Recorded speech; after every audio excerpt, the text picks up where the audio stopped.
Welcome to Standard Chartered India Money Insights, a podcast series that brings you topical insights and local perspectives on India's markets from the experts. Hello everyone, my name is Ravi Singh. I'm the Chief Investment Strategist at Standard Chartered Bank, India. Welcome to another edition of our weekly podcast. Sentiments improved over the widely anticipated week as US Fed and Bank of England left policy rates unchanged. Global equities cheered a less hawkish FOMC policy outlook, weaker US manufacturing sector data, and easing concerns about the US Treasury's more moderate bond issuance plans for Q4. Chinese equities trailed peers as both PMI data came in below consensus in October, indicating softer domestic demand. For the week, the MSCI China, MSCI Asia ex Japan, and MSCI World indices rose around 1.1% to 5.6%. In the US, the S&P 500 index, Dow Jones Industrial Average, and Nasdaq Composite Index rose around 5.1% to 6.6%. Back home, Indian equities recovered after 2 consecutive weeks of losses. The Nifty index gained 1% for the week, driven by improving global sentiments, strong earnings reported during the week, and declining bond yields. However, Indian equities still remain 5% below the peak of September 2023. Broader markets outperformed large caps this week, with the Nifty Small Cap Index up 2.6%, while the Mid Cap Index was up 2.3%. Among sectors, all sectors ended the week in green except autos. Realty and telecom were the best performing sectors during the week, rising 10% and 5% respectively. The Indian fixed income market had a decent week, with Indian government bond yields declining across the curve, supported by a sharp reversal in US bond yields following a less hawkish policy outlook from the US FOMC in the latest policy meeting.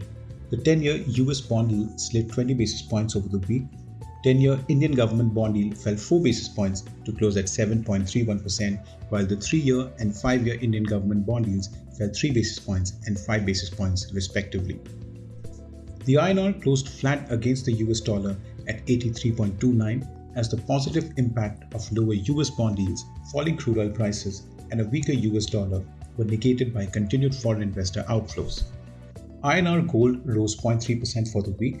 Brent crude oil prices fell sharply, down 6% over the week to close at $85.3 per barrel, as supply concerns driven by Middle East tensions eased, while slowing jobs data raised expectation that US Fed could be done hiking interest rates in the biggest oil-consuming economy.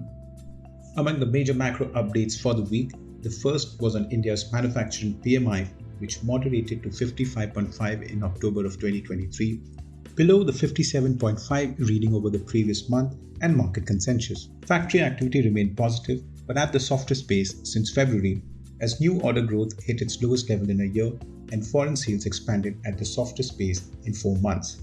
Price trends were mixed as both input costs and output costs charge increased, but output inflation accelerated while factory gate charges rose to a weaker extent.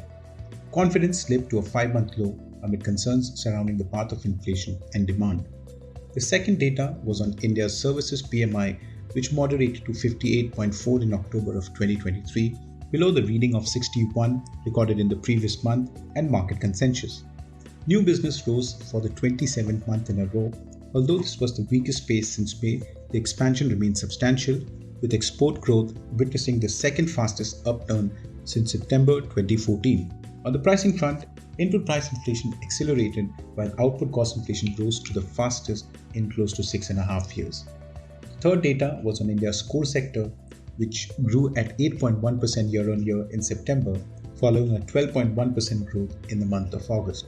The production of coal, steel, electricity, natural gas, refinery products, cement and fertilizers recorded positive growth, while crude oil production dipped marginally in September 2023 over the corresponding month last year.